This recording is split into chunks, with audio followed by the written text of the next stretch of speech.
to counter the network. What's the issue with that in the current world, current days? It's our systems are ponderous and slow. For a unit, let's say the bottom right, left is a small unit.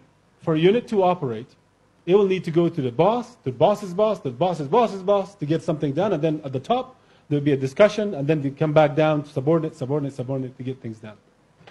Let me give you an example, and we were faced with this on a daily basis. If there's a truck bomb in Wardak province, and it's planning to come and attack AUAF, it will take about a week for us to respond. It would in the past, about a year ago. Here's how. We get the information that there's a truck bomb in so-and-so location is planning to attack AUAF. We take that information and we put it into a pishnahad. It will go to Staramahkama, Supreme Court, to the Chief Justice to sign it that we should be able to go operate. If it's Thursday, then good luck. You come back on Saturday.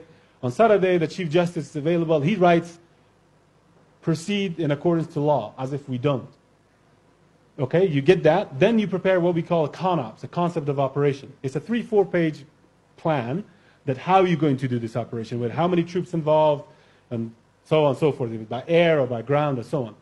Then that needs a deputy minister's signature, deputy minister of security. So if you're lucky to catch him, it takes 2-3 days to go behind, as if Qara Shakhsid Basha, right? It's like your own personal thing. You go behind the door and say, okay, I'm trying to stop this truck bomb. Can you sign this operation?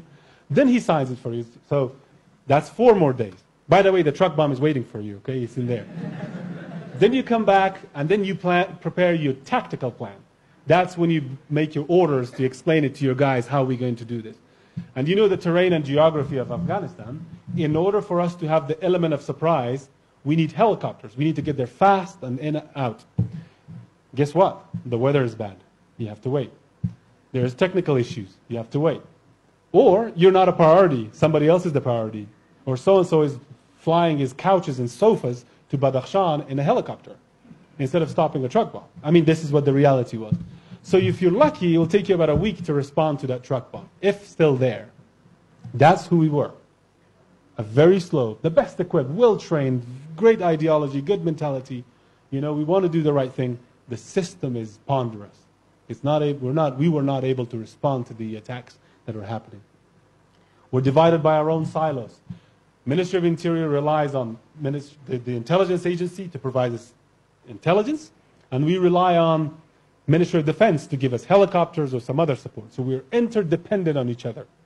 But because there are silos, you have to go all the way up to the chain, to the top, and from my level to go to my peer in Ministry of Defense or intelligence, then you go back down. It will take days, while the enemy is attacking us every day. And lastly, we're divided by our own. We all want to take credit for successful operation. And if things go wrong, it wasn't me. If things are good, obviously it was me. Anyway, I'll try to explain this graph. Every brief presentation has to have a graph. If the y-axis shows the rate of change in the external environment, and the x-axis shows how often you align your organization, which means how often do you get everybody together and put them on the same page. It makes sense that there's a direct relationship between how fast things are changing, how often do you need to align your organization. So what does this mean? In the Kennefen model, or the framework, there are 4 states. The first one is simple. This is before our great-grandparents, when things were very simple.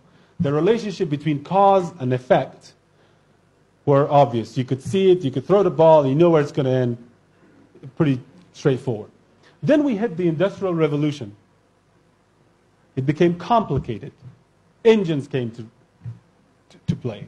If you needed to fix things, you needed an expert to come and fix it. If I hit the switch and if this light doesn't come on, you need somebody to come and open it up and fix it for you. Then we entered the complex world. That's the time when the relationship between cause and effect required a system. Financial crisis, hurricanes, and so on and so forth. Currently, we're living in the chaotic world, that the relationship between cause and effect could only be perceived in retrospect. An individual in Tunisia burns himself, Arab Spring happens. Hosni Mubarak gets, you remember the Tahrir Square? So you cannot predict what will happen based on the actions you take. It was a Friday 3 to 4 weeks ago. I was at home. It was one of the days that I had 10 hours of sleep. And it was 6 p.m. I got a call that one of our police officers had stopped a car that belonged to a parliament member, and he had blacked out windows and he had weapons. And when the police officer stopped him, he jumped out and he wanted to shoot the police officer. And the police did his job. But later there was this, as you probably are tracking, there was a lot of issues. I didn't do anything. I literally had no idea this happened, and I had no idea what went on.